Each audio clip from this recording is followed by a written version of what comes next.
बालेनजी तपाईसँग सोध्न चाहन्छु म पैसाले कतिको बिगारिरहेको छ र कतिको चाहिँ सपारिरहेको छ जस्तो लाग्छ त हाम्रो देशलाई पैसाले चाहिँ बिगारेको छैन होइन किनभने पैसातिर मान्छे लागेर चाहिँ बिग्रेको हो नि त कानमा भनेर हुन्छ लिखित आउनु पर्यो नि उहाँले बोल्ने तपाईँहरूले टेबल ठट्टाउने कार्यपालिकामा पहिलोचोटि बस्दै हुनुहुन्छ कि के हो प्रमुखज्यूले कसरी बुझ्नुभयो मैले फुटपाथमा पार्किङ गर्ने कुरा गरेकै छैन केमा पार्किङ मैले सडकमा कुरा गरिरहेको सडकमा पाइँदैन पार्किङ गर्नु सडक विभागको आफ्नै ऐन छ होइन हामी उहाँसँग सम्झौता गर्ने सडक विभागको ऐन अनुसार हो त्यो हामीले गरेको काम चाहिँ सडक विभागको ऐन अनुसार छ हाम्रो संस्थाले किन काट्दैछ त्यो कानुनी कारबाही गरौँला नि त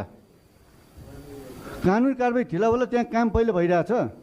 काम त ठेका लगाएपछि काम भइहाल्छ नि काम त ठेका लगाएपछि काम भइहाल्छ नि अनि बोले जस्तो कुरा कहाँ हुन्छ र गाह्रो छैन गाह्रो छ भनेर बसियो भने त चुप लाएर सुतेर बसे भइगयो त गाह्रो छ आज के उठ्नु आज म दिनभरि सुतेर बस्छु भन्दा भइगयो गाह्रो छ भने त भएन नि काम गर्न दिन्छ भने स्वतन्त्र व्यक्तिलाई काम गर्न गाह्रो हुन्छ काम गर्न दिने र नदिने भन्ने कुरै छैन नि स्थानीय सरकार हो नि त स्थानीय सरकार मेयरलाई काम गर्न दिने र नदिने भन्ने त कुरै छैन त्यो त सरकार हो त्यहाँ अपोजिसन बसेर त्यहाँनिर टेबल ठट्टाउने होइन नि त बर्खामा पानी पर्दाखेरि त त्यो सोसेर भित्र पानी जाने भयो नि त जमिनको पानी रिचार्ज हुने भयो तपाईँको घरको बोरिङमा अस्ति पानी नआएर गाह्रो परेको थियो अब त्यो बोरिङको पानी माथि आउँछ इनारको पानी माथि आउँछ इनारको पानी माथि आएपछि खोलाको पानीको लेभल पनि माथि बढ्छ सफा पिउने पानी चाहियो सुन्दै गर्नुहोस् न यहाँ आइसक्यो सफा पानी सुन्दै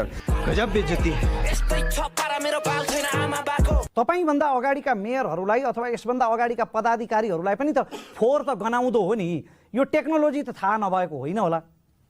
होइन उहाँहरूलाई फोहोर पनि गनाउँदो हो उहाँहरूलाई टेक्नोलोजी पनि थाहा थियो तर उहाँहरूको गाडीको सिसा चाहिँ यति बलियो थियो कि त्यहाँभित्रै पसेन क्या तपाईँलाई अत्यन्तै तुच्छ नि सर अत्यन्तै तुच्छ राक्षसको वकिल भएर एउटा प्रश्न सोधौँ हजुर सोध्नु तपाईँ हारिहाल्नुभयो भने कसरी अनुहार देखाउनुहुन्छ यसरी नै देखाउँछु